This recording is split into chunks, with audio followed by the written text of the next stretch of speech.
could sit here and do what we kind of did maybe too much of last week, but still relevant, which was to go over the reaction to the election. But I'm not going to put you through that tonight. Relax.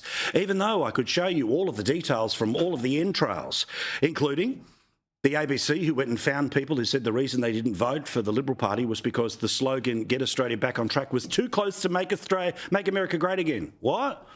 No, back on track was a reference to the fact that more than 50% of the country thinks the country's in the wrong direction, the wrong track. But anyway, and then there were the people who said that it's all the work from home stuff and that's the reason why they decided to vote. Whatever, you've heard it all before.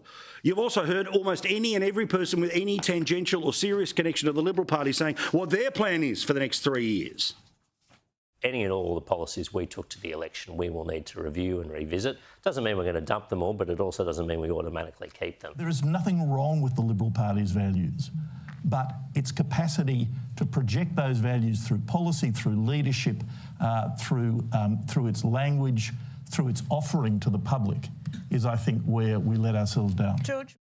Now, valuable conversation and one that we have to have in dribs and drabs over the next 3 years. But I probably rule a line under, okay, that's too much.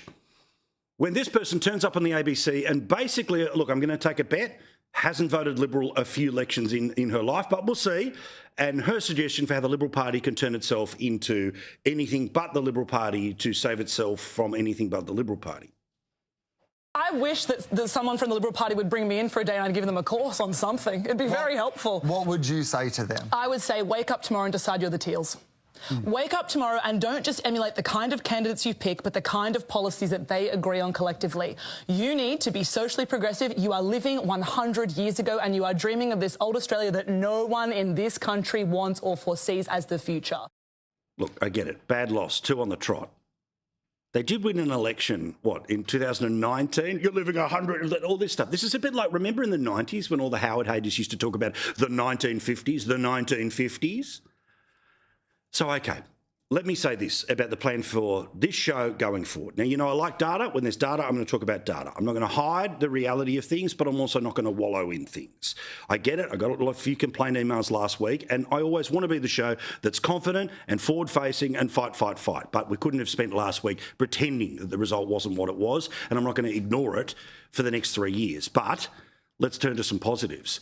And regardless of who ends up being the leader, isn't it going to be fantastic that Jacinta Nampijinpa-Price will end up as the deputy leader of the Liberal Party? Now, this is a fascinating move. Now, we know that there is a lot of trouble with the National Party blowing up, that she's left a version of the National Party to join the Liberal Party. And that will mean that presumably she's not going to be running for the Senate again in 2 years' time.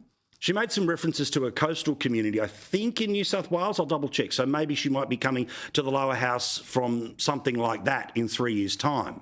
But regardless of who the leader is, Jacinta Nampijinpa-Price looks like she will be the deputy leader. She'll be steeling their spine and she'll be able to argue with anyone, anywhere, what she believes in.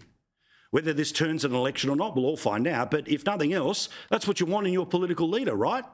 You want that if you're somebody who's a hardcore Green, Labor, Liberal or whatever. That you want somebody in the leadership structure not to say the things that, oh, and double check, is this going to work, not going to work.